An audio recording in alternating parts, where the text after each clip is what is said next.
I must be the like sixth person that's told you to leave this guy, right? So I actually haven't talked to anybody about this except my mom. I mean, what do your parents think about this guy? My mom fucking hates this guy. Yeah, your mom fucking hate. Yeah, your mom fucking. Of course, your mom fucking hates this guy. Hi. Hi. Wow. Yeah. Hi. What's up? What's your name? Shay. Shay. What's happening, Shay? Yeah. Not much. I mean, I want to start out by saying I really appreciate what you do for people. I think it's thanks, really man. important. Yeah, thanks, man. I'm trying my best. I'm trying to, I don't know. It's nice to be able to do a podcast. Yeah. It's nice to be able to do a podcast. Yeah. Well, what's up with you, Shay? Well, I'm going through some stuff right now, and I guess I'm looking for some advice. I feel like I'm kind of trapped in my relationship right now, and I feel like there's not much I can do about it. Okay. Well, I'll tell you what I've been saying for a while, which is that I don't know if I'll always have advice. I think anyone who always has advice for everything is not to be trusted. But I'll gladly ponder the situation with you. Why do you feel like you're trapped in your relationship?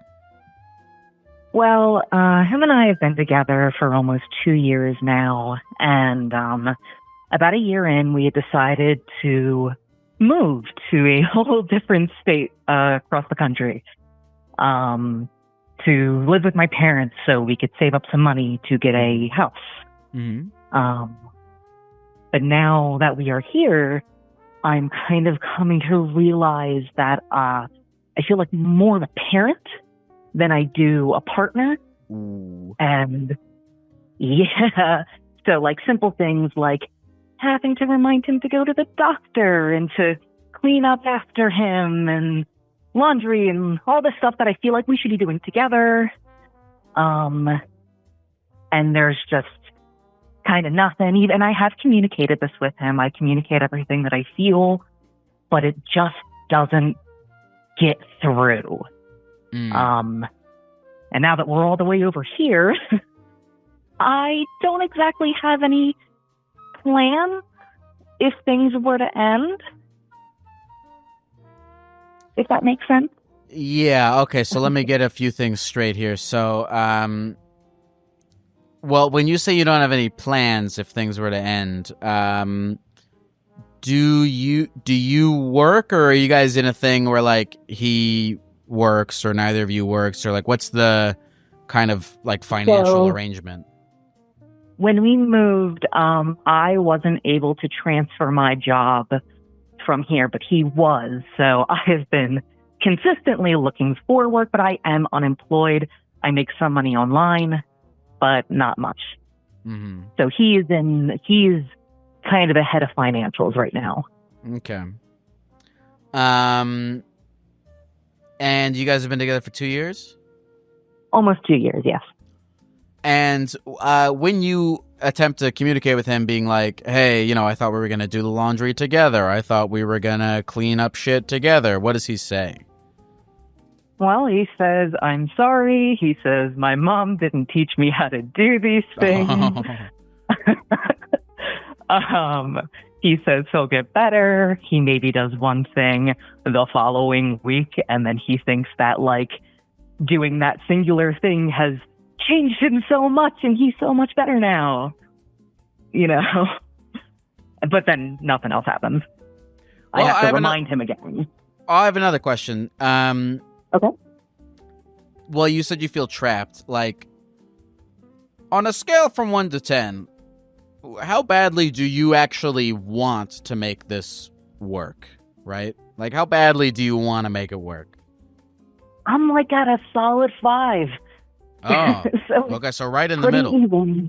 Yeah. You said pretty I what? love them. Oh, pretty evenly. It's pretty even, yeah. Because, I love them, but also I don't necessarily want to be taking care of another person for the rest of my life, especially if we plan on having a kid.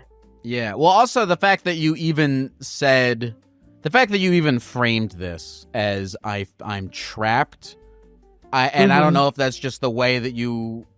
The fact that you even the fact that that's the way that you naturally described the situation is not a great sign. No, because you didn't say I have a problem with my significant other. He's doing this. You said I'm trapped in a relationship. That's a bad sign. I think the reason why I use the term trapped is because, so like I had mentioned, we live with my parents here, and between the both of us, we share a car. The car is technically mine, but he uses the car for work because he's the one that makes the money. So while he is at work all day, I am stuck here, and I don't have any freedom to go and make friends or go socialize with anything like that. So I think that's why I use the term trapped, but I think I probably used it incorrectly to describe the relationship, if that makes sense. Well, you are describing a relationship in which, you are describing a relationship in which you are reliant upon your partner's financial resources, right, to exist, correct? Exactly. Which is another issue of, if I lose my health insurance. Right, but you don't want to be with your husband for his health insurance. I do not want to be with my boyfriend for his health insurance. Yeah. Do you? Well, let me ask you. Do you have? Well, what's your family situation like? Do you have savings or a family that you can kind of fall back on? We kind of put our savings together for putting a down payment on a house. Oh, okay. You guys are really in it. Yeah, we're trying, but now I'm kind of having second guesses with this whole, babying a grown-ass man.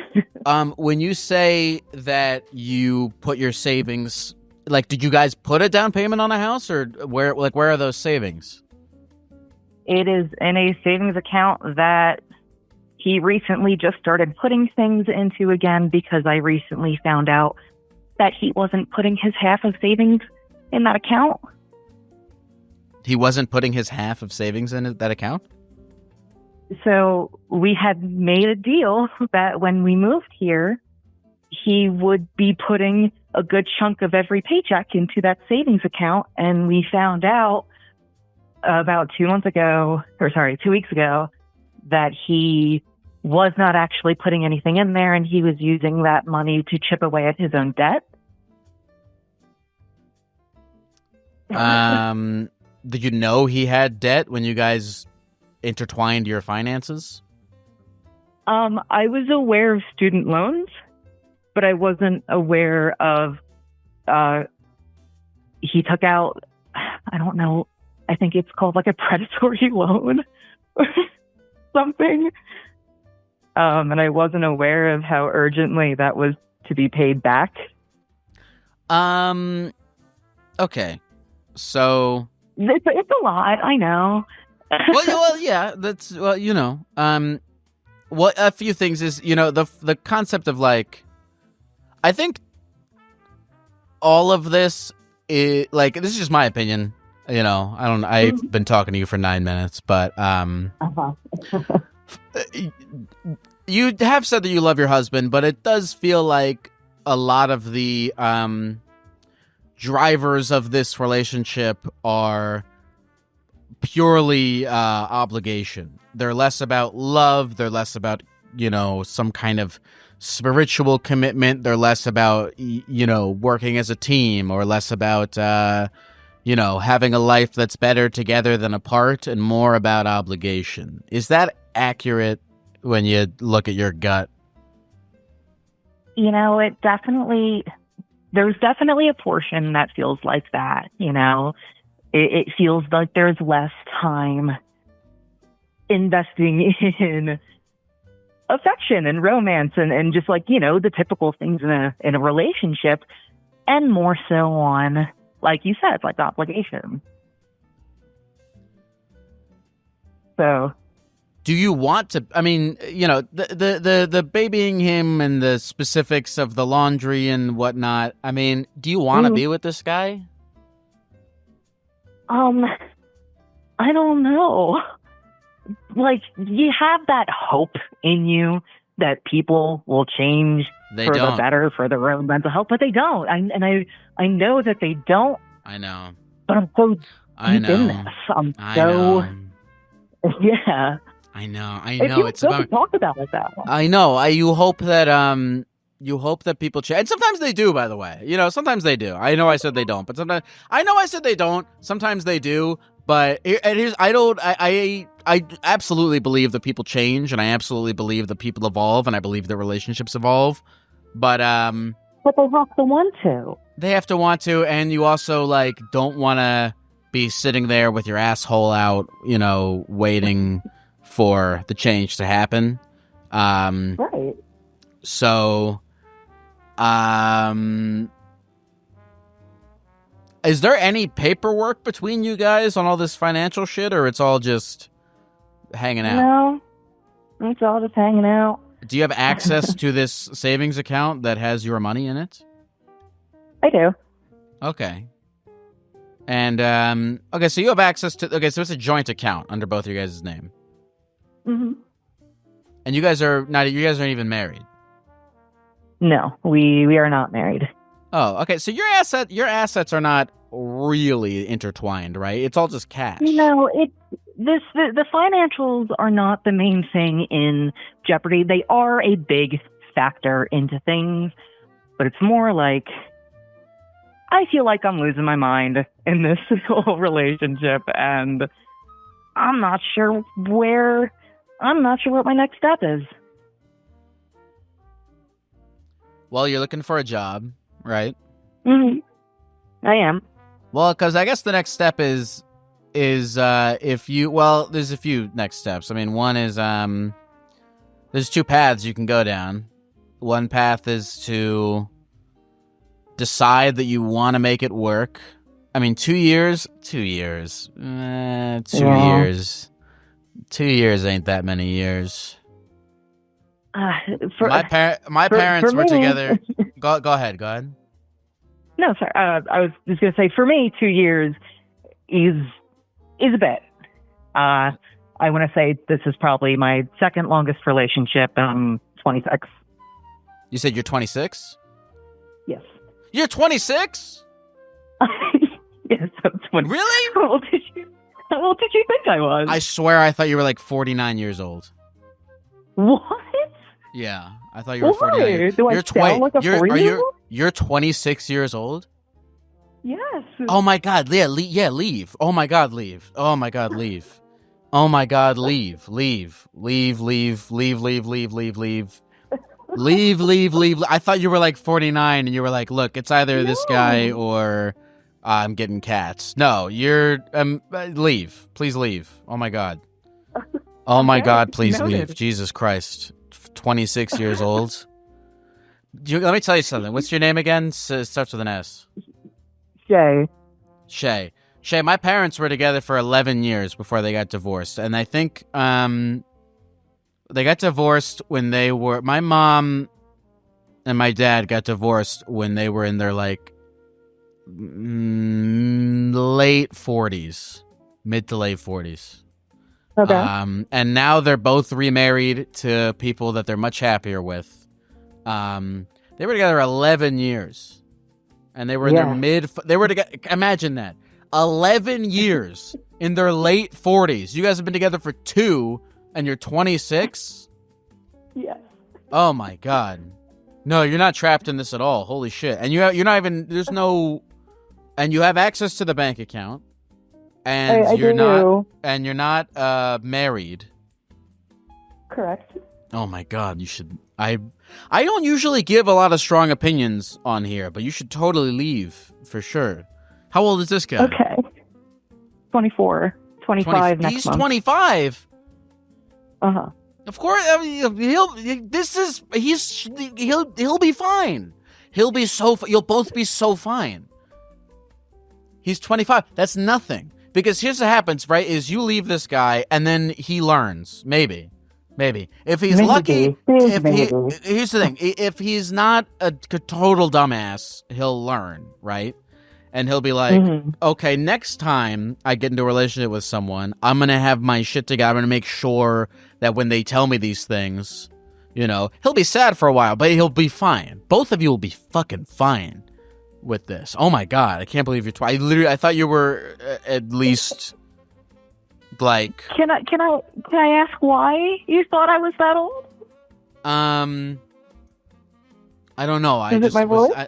I don't know. I don't know why I thought you were that old. I maybe just imagined, maybe just the situation when you said you were trapped. I was like, oh, okay, I could see that if you. I could see feeling that way if you were like older, more so than younger. Gotcha. So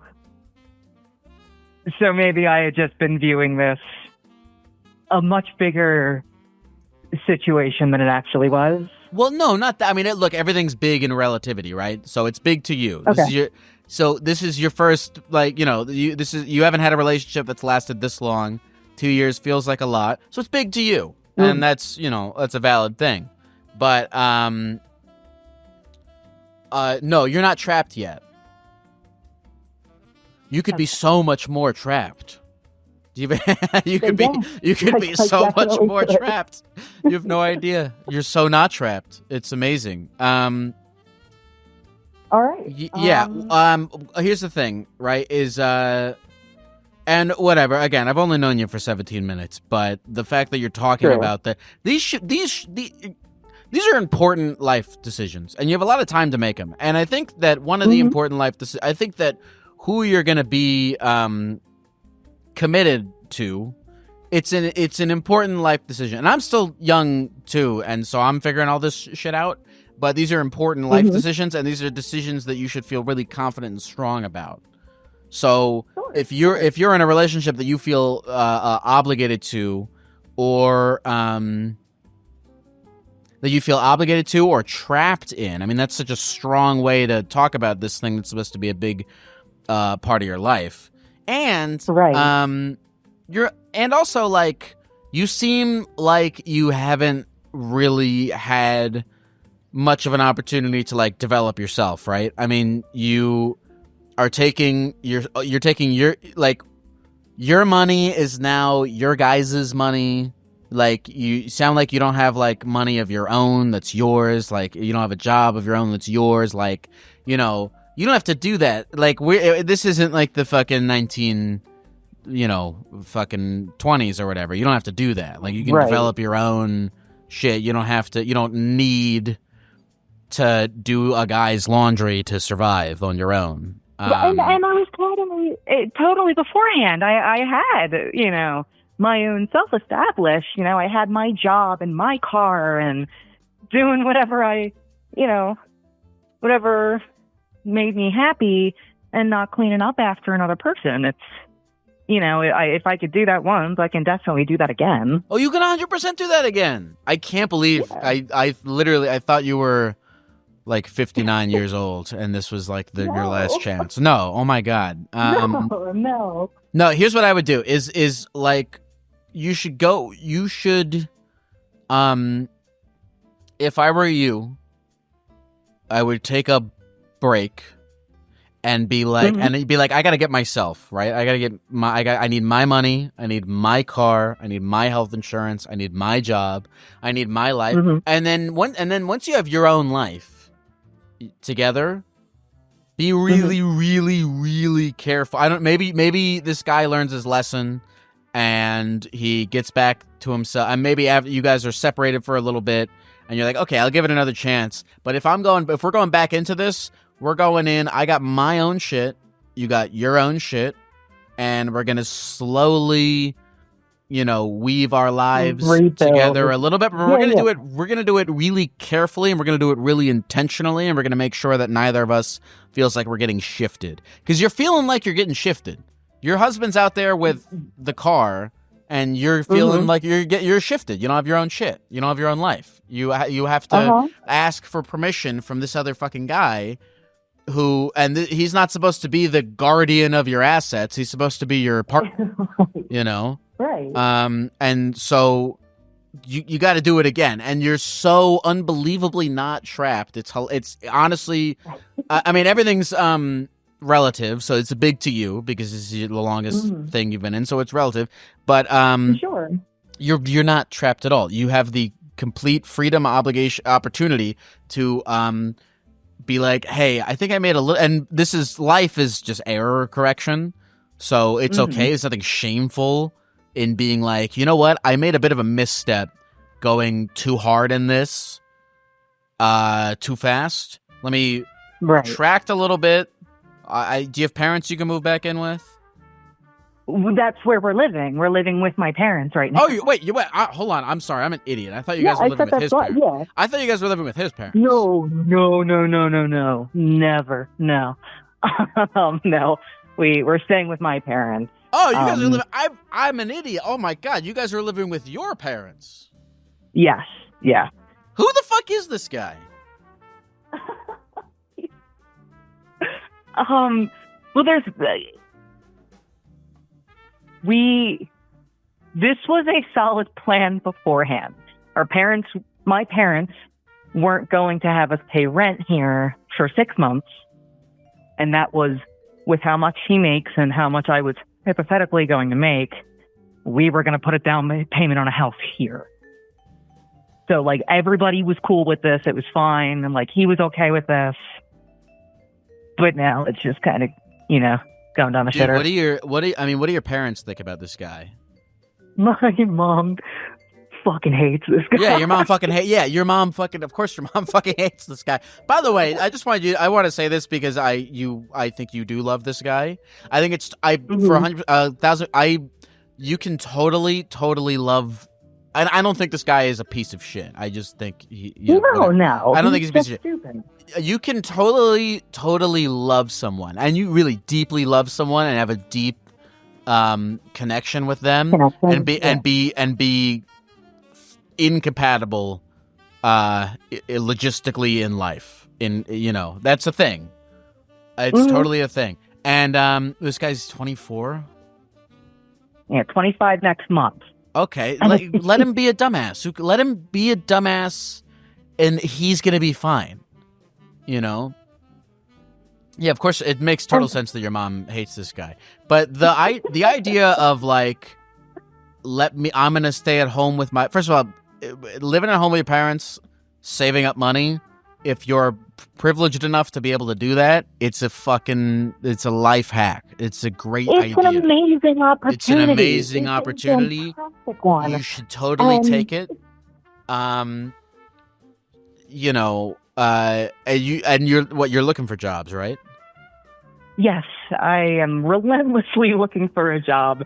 Okay. Any excuse to not be trapped in the house all day. Okay. And what's the deal with this car? You guys bought it together?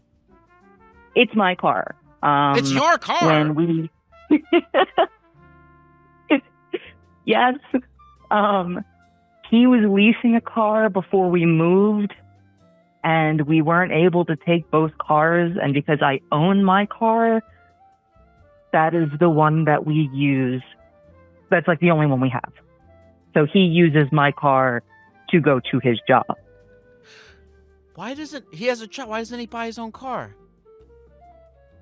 Because he spent all his money on his debt instead of putting any amount of it in the savings without telling anyone.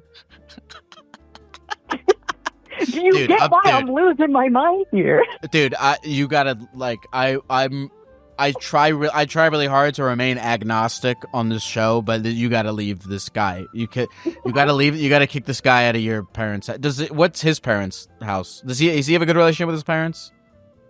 No. Does he have a good enough relationship with his parents that he can like? I mean, his mom begs him to move back in. Oh, tell this guy to go move back in with his parents. His parents, he's not over here like, oh, my parents beat me or whatever, right? No. Well, okay, tell this guy to go live at home with his parents and give you back your fucking car And I know the job market sucks ass, but eventually you're working really hard. You'll eventually find some way to make money, and then you can be 26, living at your parents' house. You have your own fucking car. You'll eventually find a way to make, but you're making money online. You don't have to. I don't know what you're doing, but what are you doing? Art. It's just art. Okay, great. Amazing. I do commission stuff like that. Great. Yeah. Amazing. All right. So you go make your own money. Say to him, hey, listen, we gotta do our own thing, and he goes, lives back home with his mom, figures out his life. He's got a job. He'll do the same thing that you're doing, making money, living at home with his parents. But yeah, you don't want this fucking guy's. There's nothing in this for you. There's nothing in this for you. Certainly feel it that way. Yeah. There's nothing in this for you, and you'll be able to build up your own shit. This is good for him too, because it's okay that this guy's kind of a dumbass and has debt. It's fine. Sure. He'll figure it out. You're both really young, so you both figure it out. But he's got to figure it out on his own and not rope a bunch of other people into it. Yeah. Yeah, you're right. So, by the way, I must be the sixth person that's told you to leave this guy, right? So I actually haven't talked to anybody about this except my mom.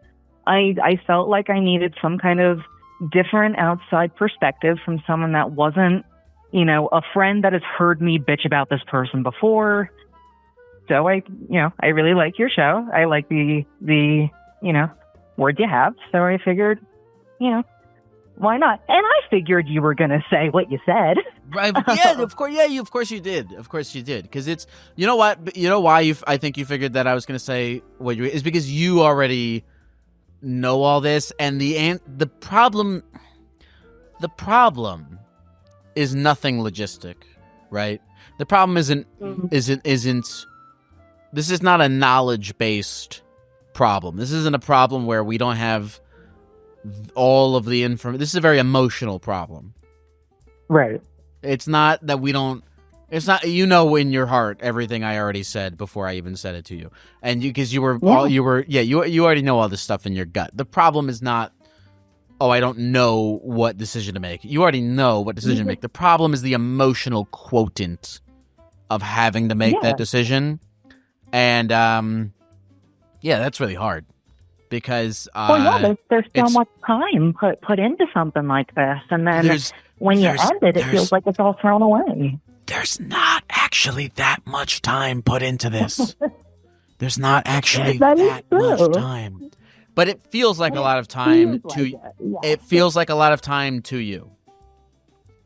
But it's not that much time.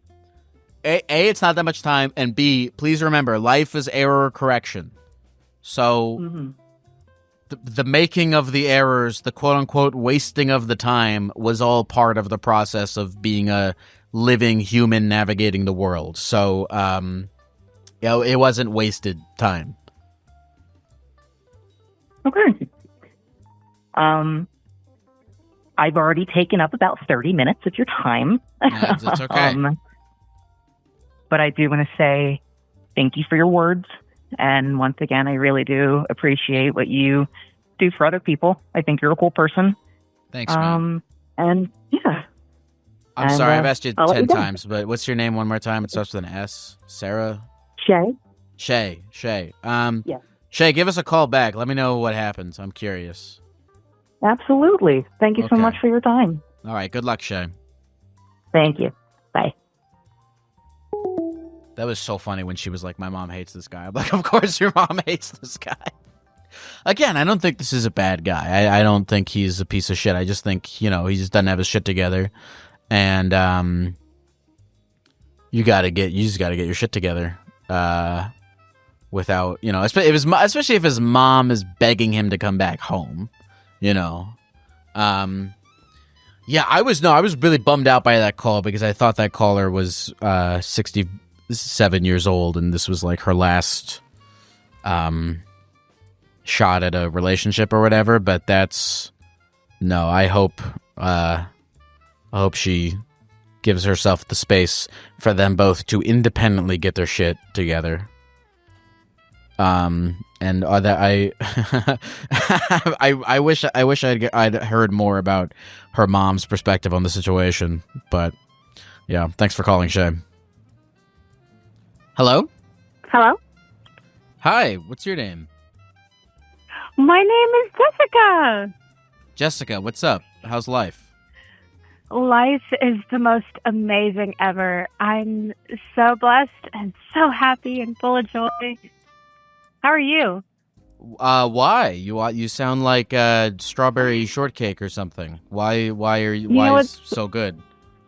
I'm literally drinking a strawberry lemonade sativa, and it reminds me of strawberry shortcake. So I just turned 22. My birthday was on Monday, and I'm at the beach. I feel so relaxed. I just got registered back into school. I start school Monday, junior in college. And I told the boy that I have the hugest crush on, that I like him on Wednesday, and he likes me back. So life is just, I'm peaking right now. You sound like you're being written or something, like you're a fictional character in a novel. Oh, that makes me feel good. God has been so nice to me.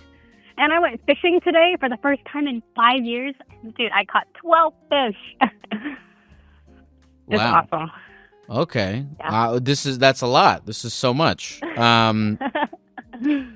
Well, Jessica, listen, I'll ask you this. Is there anything in particular you called in to want to talk about today? Yes, 1,000%. So I've spoken to Lyle twice. The first time I ever spoke to him was at 5 a.m. It's me, by the way. I'm Lyle. Wait, Lyle? Yes. Wait, oh my God. Lyle. Oh my God. I've been wanting to update you on my life. So you might remember me then. The first time we ever spoke, you did a 5 a.m. call, and I was in the hospital with my dad, who's dying. Yes, and yes, yeah. Yeah, that was me. I think I just cried on the phone for like 30 minutes. Yeah. Oh my God. What? Hold on. Wait. Hold the phone real quick. Okay. You know what? Can I be so honest with you right now? Can I be so honest with you right now, Jessica? You call. Okay. At the beginning of this call, I was a little bit like, why is this fucking girl so cheery? This is pissing me off a little bit with this lady. It was. I gotta be honest. It was pissing me off how happy you sounded. But now, yeah, too damn happy. You sounded too damn happy. But I remember our call. Yeah, this was like 3 years ago, right? Yep. Okay. You know what? I thought I was okay. At the beginning of this call, I was like, "Who is this lady? Why is she so happy? This is pissing me off." But I remember 3 years ago. Yes, I remember you called me while you were in the hospital with your dad, and you were crying, and we had this very emotional phone call. And and now I'm like, you know what? I think if 3 years ago you call in and you're miserable and you're crying, I think you get to be happy now. I think this makes more sense. I'm so much more enthralled by your joy than I was previously agitated by it, knowing the context of this. Okay, this is great. I've been wanting to update you. So we met in person. I'll tell you about it because I know you meet thousands of people. I brought my aunt to one of your shows in Nashville, Tennessee, and I wore an Eevee onesie, and I sat right on the front row. I do vaguely remember that. I do vaguely remember that you and I met, because yes, I remember that phone call that we had.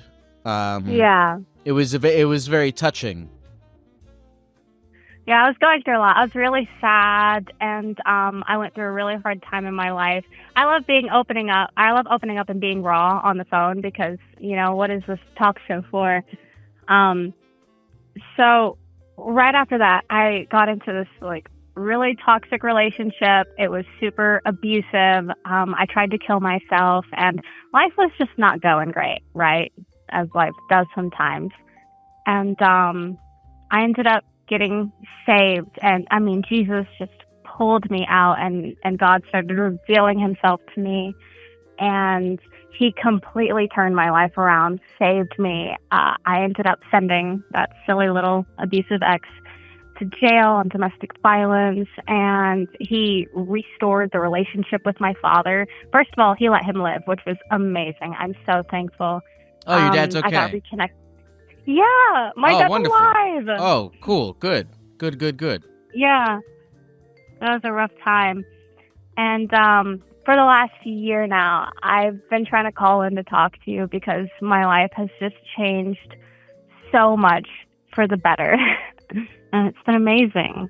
Okay, great. Yeah. No, this is, you know what? Okay, because here's my thing is, I think if you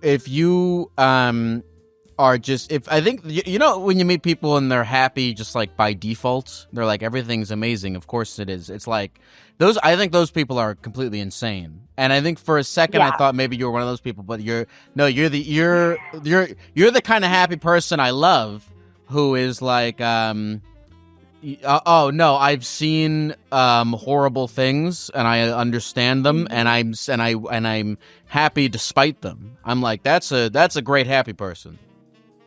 How can you possibly appreciate the sunshine and the peaceful ocean if you don't sit in the storm, you know? I'm with you. Awesome.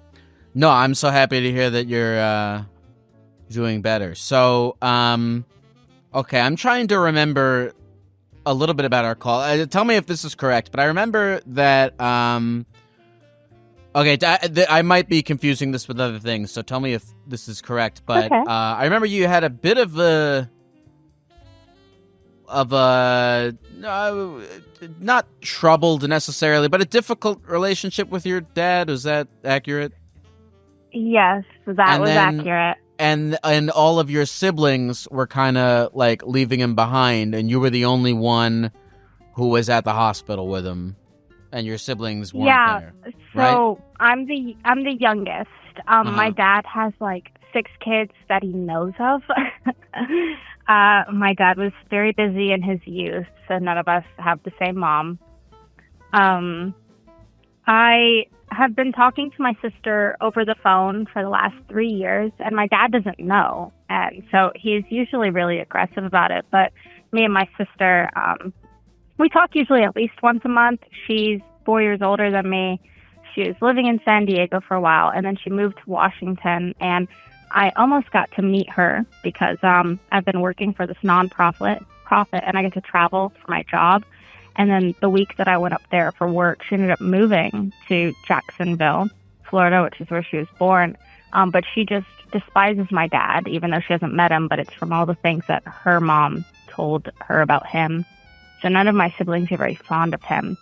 My dad was very not emotionally intelligent due to the upbringing he received, and it was not entirely a fault of his own. As much as, you know, nature plays a part, it's also nurture, and he did not receive the love and care he needed growing up.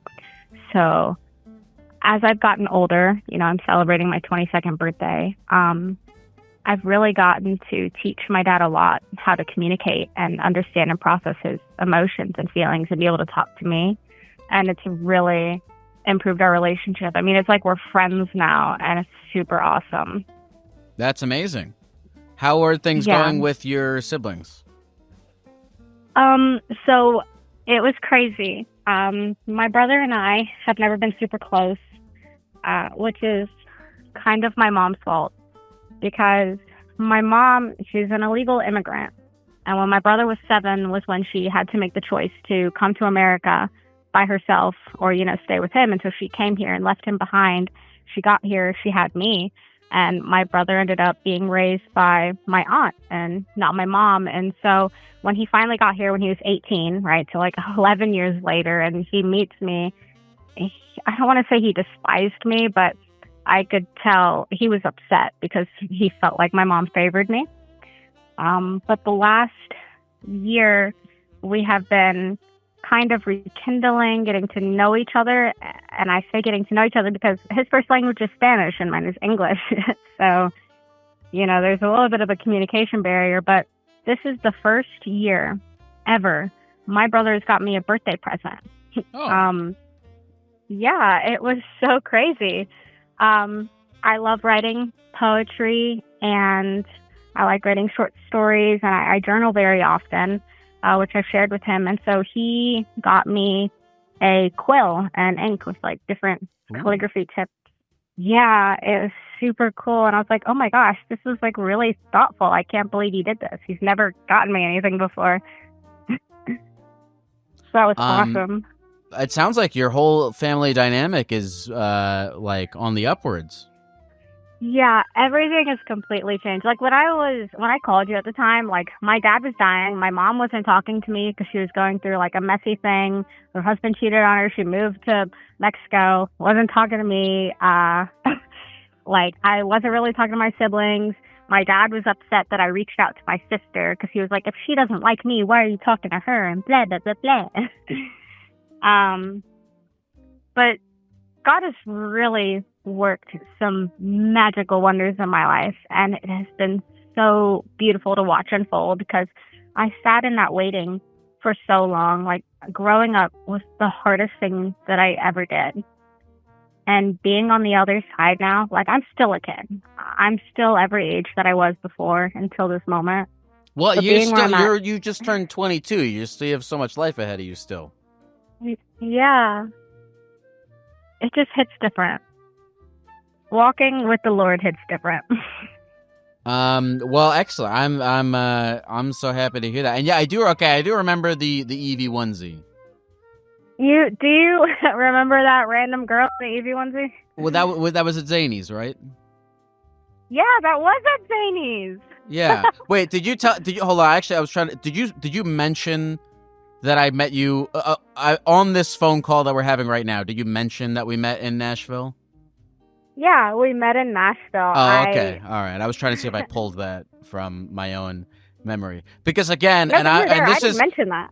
And this is the thing, and I don't remember your name. I don't remember the names of people who I talked to, but I remember our conversation vividly. I literally can put myself back in the room that I was in when we had that phone call, because that was it was an emotional one. And yeah, what, you were 19 at the time? 18 or 19. Yeah. Yeah, it was definitely pre-COVID, and I think I like 100% was trauma dumping on you. Well, shit. What is your name? My name is Jessica. Jessica. Well, shit. Yeah, Jessica. No, I actually even remember meeting you in the Eevee onesie. It was like outside at Zany's. And I remember you told me that was you from that phone call, and I remember being like, oh shit, I remember that. That was cool. Yeah, I had a lot of mixed feelings. I remember when you released the podcast, I was the headliner, and it was like calling from the hospital, and I was like, oh man, everyone's gonna hear me crying and trauma dumping. Did you read the comments on YouTube? I didn't. I'm sure they were nice. I don't think people... Actually, I'm not so sure they were nice. People are dicks on the internet for absolutely no reason. And people don't even... I sometimes think people don't understand the point of the show, because they'll comment being like, this person sounds like a bitch. And I'm like, this is not the point of why we're doing this, is to give your opinion of whether or not this person... No one said that about you. I'm just saying people say that in general about... In general, anyway, yeah. Whatever. Who cares? Yeah. I always listen to you on Spotify, so. Well, how about this? Well, first of all, glad you gave the update. This is a nice update. What's new for you? What's next for you? I mean, you're 22. Are you going to go to? Did you just graduate school? Are you gonna? What's the deal? What's next for Jessica? Yeah, so I'm a junior in college now. Super exciting. I just changed my major for the 5th time. Oh, yeah? Well, what to? So now it's business entrepreneurship with a minor in computer science. Are you going to make a new... You should do like a new... Sorry. Are you gonna make like a AI tech company or something? Definitely not. I don't trust AI. I have mixed feelings about it. So that's why I want to learn about it. Like one of the classes that I actually have with my best friend, shout out to Chloe, I love her so much. We're doing Introduction to AI together. So I'm really excited. But Yeah, no, I think it would be important to learn basic computer and technology with the day and age that we're living in. The only reason I say that is because I feel like that's the like business entrepreneurship with computer science. It feels like all those people are just doing AI shit. Not that I know anything Right, about like the let tech me industry. build an automated system so I don't actually have to put in any work. All right. So what are you hoping to do with that? I would really, this sounds silly. I don't care as much about starting my own business. I did about a year and a half ago. I was doing senior and veteran low-income living, had a little staff, and we provided housing and care for disabled veterans and disabled seniors. And it was super educational. But I've been working at this nonprofit for about 2.5 years now. It's called Veterans Village, and we help provide on a larger scale low-income housing for seniors and veterans. And I would love to do some kind of, whether it's mission work or a nonprofit, but providing help and support and outreach for young girls who come from broken homes, young girls who are going through abuse, because that's what I relate to. And when I reflect now back to that younger person, you know, the me that's still inside of me, she just needed some kind of love and support, somebody to remind her, like, life will not always be this way, and there's a bigger world, like, it's okay. And so I would love to develop something that would support young girls. Cool. I like it. I like the upwards trajectory, Jessica. I'm very happy for you, and I hope you continue being cheery. Thank you. It's been amazing. Like, I don't know. I just never expected life to be good, you know? No doubt. Yeah. I mean, it was a while ago, but yeah, I remember you were things were difficult 3 years ago. So, you know, the fact that the family's getting back together, you got a nice direction of purpose in your life. You're the boy you have a crush on likes you back. That's nice. Yeah, I think Jessica so. stock is up. Jessica stock is up. I think so. I'm going to spill the tea with you, Lyle. Okay. So this boy that I like, he has a girlfriend. I think he likes me back. I can't tell. So I literally just confessed my feelings for him on Wednesday, like this past Wednesday. And he got my number. I thought that was a little strange because he has a girlfriend. But we've been talking, and I've known him for about 3 years now. So I've met him like prior to the last 2 girlfriends that he's had. But I finally got the courage to be like, hey, I think you're great. And he was like, oh, I think you're great too.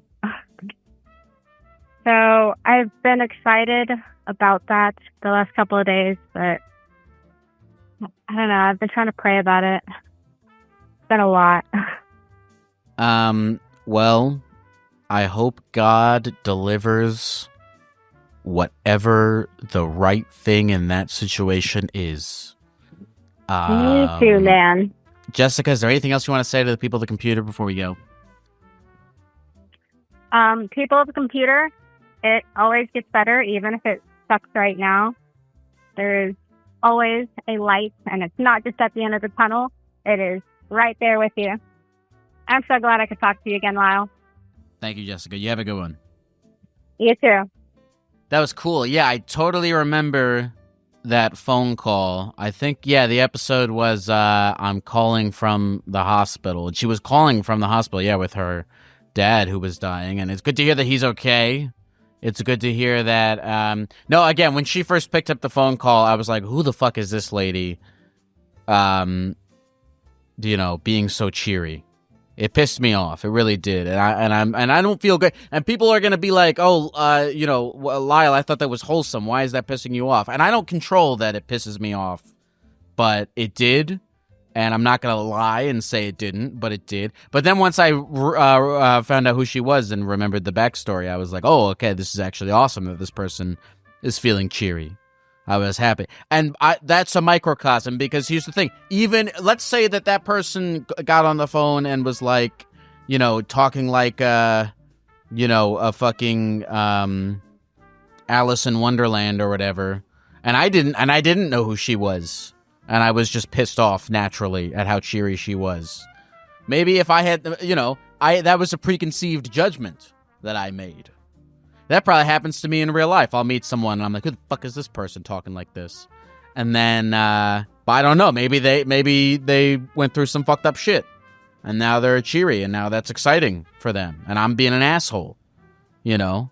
So you gotta check yourself sometimes when you're getting pissed off at things, I guess.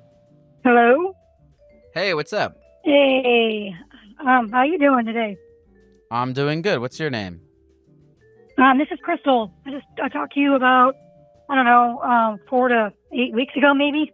Oh, yeah, I remember. What's up, yeah. Crystal? You have what's going on? A couple of things are going on, but I was calling, first of all, to say thank you, because I needed to hear what you told me, and, oh, wonderful. you know, Good. put me in, yeah, and then I, you know, went to work, and, basically, things worked out great, and, I learned to ignore everybody, and, you know, that's a whole other show, but, well, here I'll give a little bit of context. I remember you called in maybe a month ago, a few weeks ago, to talk about how you were getting like bullied at work, and like you had coworkers who were being like assholes to you, and I don't remember what I said, but I remember that was your situation, and you're telling me that things are going better. Yeah, I don't remember what you said exactly either. You kind of went to like a big kind of, well, we went to a little bit of a rant, which was what I needed. I did go on a rant. But yeah, I think yeah. Which, I mean, sometimes, honestly, it just, you were telling me things I already knew. I was like in a real bad state of mind when I called you. I don't even know how I really managed to even call you, and that you actually answered. But, you know, things happen for a reason, I feel like, and it was awesome. So, but yeah, I went back to work, and I just, you know, ignored them, and I guess karma took over, and the main person that was, you know, giving me help, making me feel whatever type of way, was the supervisor. And I guess, you know, it was not anything. She was just an asshole, and they ended up getting rid of her. So, which was awesome. But, I don't know. I just feel like I needed to say thank you. Oh, well, I'm so happy to hear that because you weren't doing so great. Are you doing better now? Are you feeling better at your work? Well, I'm feeling better in general. I'm on my way up, you know. Wonderful. It's only been a month, and some days are better than others. But you know, I just go there and I just basically stay to myself and listen to my music, listen to you, and you know, you said something along the lines of like, you know, if somebody treats you cruel or treats you not well or makes you upset or any kind of negative thing towards you, you know, it's not really not always a you problem. It's, you know, of course not. Yeah. Projected. Yeah. So, you know, I mean, it's so simple. It seems so simple, but, you know, when you deal with it daily and you start to believe people sometimes, you know, and you need somebody just to kind of give you a little slap in the face and be like, hey, you know, it's work. You know, kick go ass, there man, and, kick you know, ass. Yeah. I won't take up a whole lot of your time. I just wanted to really say thank you because, like I said, I didn't realize how cool you were until after I talked to you. I was looking, and you talked to some really cool people. So you're doing awesome. Well, shit. Thank you, Crystal. You're cool too, man. No, I'm glad you called in. I'm very. This makes me happy. This makes me feel like I'm.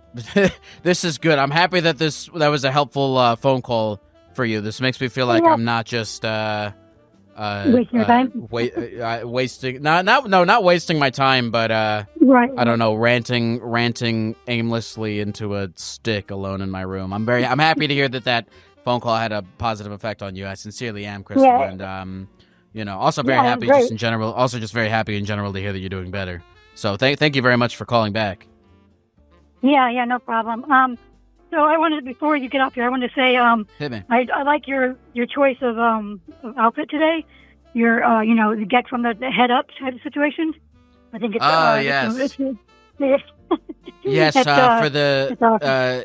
you know, well, here's you know what I realized is most of the people who who consume this show, they consume it on audio, so they can't even really even see that I'm in the suit. But Right. so I'm half gecko. Yeah, you're like half gecko, half. We're gonna say this in not a mean way. Half ape. Half gecko, half ape. And you know what? I'm going to interpret that positively.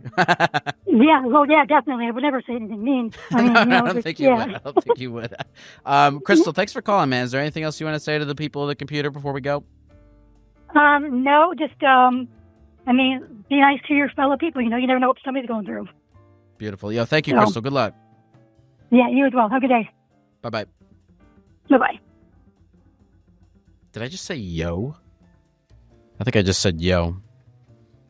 That's okay. A lot of good callbacks today. A lot of good return callers today. Call from Maddie. Hello. Hello. Hey, what's up? Oh, what? Oh, wow. This is really it. Wow. What's your name? That's crazy. My name's Maddie. Maddie. What's going on, Maddie? Oh, wow. Sorry, didn't actually think I'd get through. I'm all right.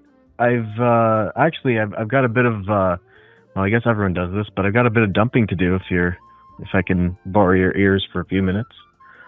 Well, okay, let's do this. Instead of a dump, let's do like a conversation. Like if I'm a bin, right? Throw one piece of trash in there, and then, we can go back and forth. How does that sound? That makes a lot more sense and sounds pretty good. Okay, great. Hit me. All right. So me and my partner, we just came back to our, just so I don't dox myself or anything, we came back to our major city after our little vacation in Montreal. I'm Canadian for that, for reference. And I had a lot of fun in Montreal. I enjoyed all of it. Like it was a beautiful city. There's amazing people there and great food. And now I'm back, and I feel like I'm missing like that. And I know I know that my head's kind of like, well, fuck. Let me just outline it. It's like I'm bummed that my vacation's over. Uh-huh. I go back to my corporate-esque job starting Monday, and I've been struggling with a bit of an identity crisis is the wrong word, but it's like I don't want to be a fucking desk worker for the rest of my life.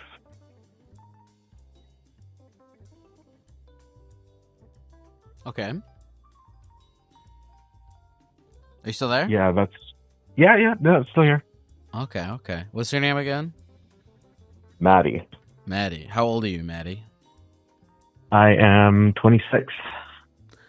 What would you want to do if you weren't a desk worker? I'd want to be an artist, or rather like music artist specifically. I grew up on like techno and electro house and house in general, and that's what I'd want to be.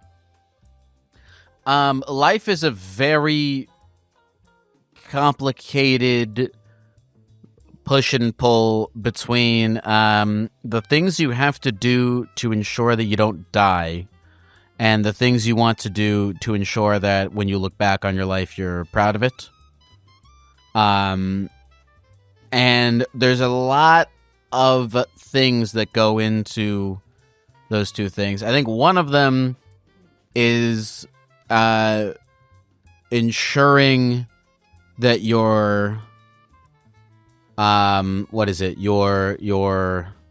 your nut is as low as you can possibly get it to be, right?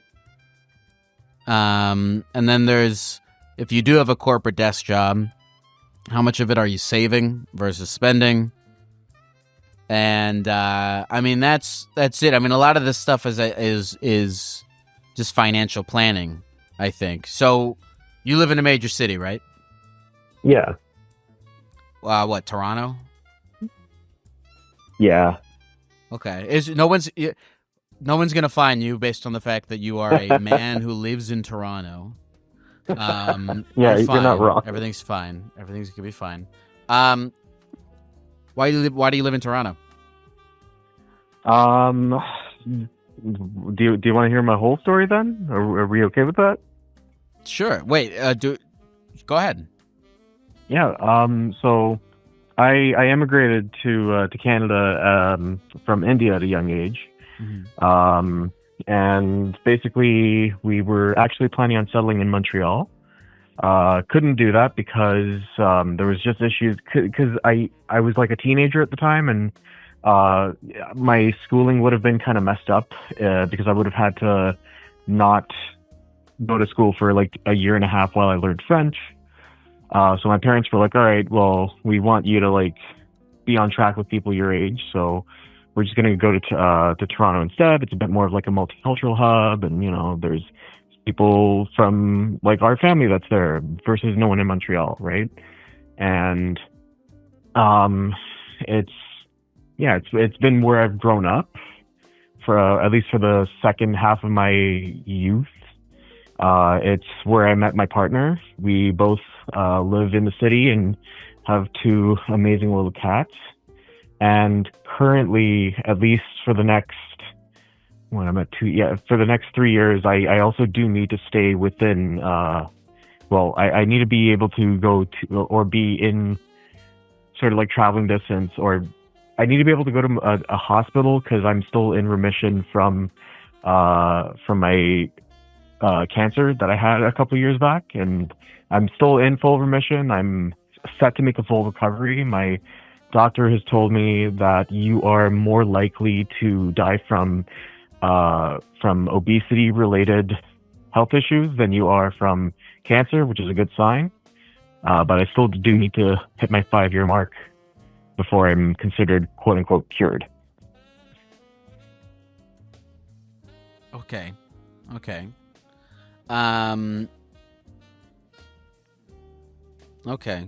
I gotta be...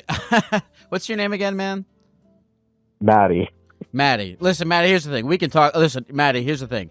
I'm not gonna say life sucks, but it's hard. I don't have a lot of, I don't really have answers for this, man. I know. It's okay. I get it. Like, I'm just this fucking rando calling from Canada with all my shit.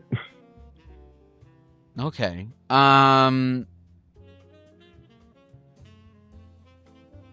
Well, shit. I mean, so you don't want to be a desk worker. Are you saving money? Yeah, I am. Yeah. So right now, at least, like the plan is I have my emergency fund covered. I am almost set to buy myself like a MacBook so I can take more of my productions outside of my apartment. Just because like I find that when I work like anywhere else but from my home, it's a bit easier for me to like be creative.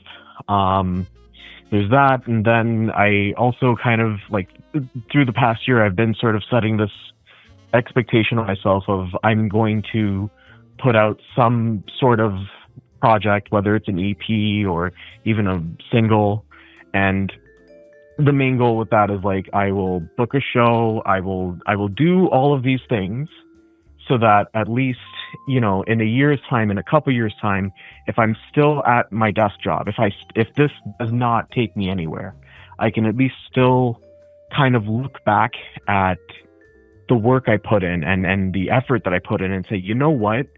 I might not enjoy every aspect of my job, but at least I did this cool thing that I thought was good. Yeah, right? and I think that's great. I think that's great. The thing I would say is like, making money off of like music is a tough thing to do, but I would say if I were you, I would like figure out how to get your burn rate down to as little as you possibly can, save as much money as humanly possible from your desk job, figure out how to use those savings to invest in something that makes you money independent of your job. I mean, these are kind of figure-outable things financially, but also on the way, it's like, as long as you're able to make the art and you're not letting your job, like, seep into every aspect of your existence, like your identity. You said you had an identity crisis. Yeah. It's like you don't want to let your job be your identity. It's okay to and it's okay. It's okay to have something that makes you money and something that you really identify with, and have those be two separate things. Yeah, that makes sense. I mean, like, I think this past year has been a realization of there are things outside of work, and the problem with the company that I work at is that there's very much like a sense of, no, we expect you to like kind of enjoy being with all your coworkers all the time, so go and have lunch and dinner with them, like, let's do a quarterly outing with everyone, and let's all go for like I know that it might have been. Do you have to attend those things? For the most part, well, it's like I don't have to, but you can definitely tell that there would be some like serious judgment, or there's like there's very much a you're not really a team player kind of approach to people that don't like partake in all of these outside of work events. And everyone over there is like in their late 20s to mid 30s. I think one of the oldest guys in our department must be like touching 50 soon. So it's not like they're old, but it's very much a like I'm someone who's like, look, I don't mind the work that I do. I think it's I think it's a lot better than working a retail job. Like, I fucking hate retail, for that matter. To everyone in your chat who's a retail or a service worker, I genuinely love and adore you, because you are doing some hard shit that I could not. And so, but getting back to the point, like, I might be good at the work. I might think it's not the worst thing ever, but it's still my job. I'm not sure to be everyone's best bud. And I can't. Well, you don't have to. You don't have to be. You don't have to be. And if they judge you, then fuck them. You're there to make. It's okay to be like, listen, I submit to the fact that in life I got to do things I don't want to do to make money so that I can, afford to live. And it's okay to put in the bare amount of effort into those things, because your energy is finite. Your time is finite, but so is your energy. And so just conserve as much of your fucking energy as you possibly can for the things you actually want to put it into. And if they judge you, that's great. They could judge you, but they can't fucking fire you for not going to this thing that you're not getting paid to go to. At least I think they can't. I don't know what Canadian labor laws are like, but fuck it. Don't expend any energy that you don't have on this job. Like, expend the minimum amount of it. Figure out the minimum amount of work, energy, and time that you need to put in to make the amount of money that you need to live, and figure out the minimum amount of money that you need to live. And then from there, spend your finite amount of time and energy on the things that you actually want to do. And you don't have to wrap your identity up in it. You don't have to wrap your identity up in your job. You can just do the things that you want to do. That's my rant for your situation, man. But I don't think you should let this, crumble you into an identity crisis. Right. Thanks, Lyle. For sure. Yeah, I don't. This doesn't. I can just repeat everything I just said. But again, on paper. Again, like work it out on paper, man. I'm dead serious. Go into your journal, work it out on paper. The minimum amount of money you need to live, and then the minimum amount of energy and time that you need to put in, and abide by that, and then everything else can go fuck itself. Yeah. Neat. Thanks, man. For sure. What's your name again? I'm sorry, that's funny, because I remember your name. Maddie. My name is Maddie. Maddie. Like Maddie Healy, the guy from The Thing. Definitely not like that. It's an Arabic name, like Mahdi, but you know, I usually tell people to call me Maddie because, again, I moved here from like a country where people can't pronounce it properly. Actually, to be fair, they kind of didn't. But the point is that for me, it's more of like I'd rather have you call me what I want to be called rather than hear someone's rendition of my name. Like, imagine if I called you Lily. People do. That's why people call me that when if I like I'm at a place and I order a thing, they call me Lily. I hate that, by the way. Hold on? I'm gonna go on a rant real quick. I'm gonna go on a rant, Maddie. Go for it, Lyle. I fucking hate fucking Starbucks was like, oh, it'll make people, like us better if we call their names out when we give them the coffee. I think Starbucks invented that shit, right? I hate that shit. I hate every time I go to a food place, they need my name. I don't want to give you guys any personal information. I miss when I was a number. I come to McDonald's to be dehumanized, okay? To eat fucking slop like a pig. When I'm at McDonald's, I am not Lyle. I am number 105, and that's exactly how I want it to be. I don't need to get chummy with the organizations that I'm getting my slop from. Okay, I want to clock in. I want to be in order 105. And I don't want anyone to have to learn my name. I want it to be a very, very, very transactional, impersonal process when I go to these places. I was at Taco Bell the other day. I had to put in my name.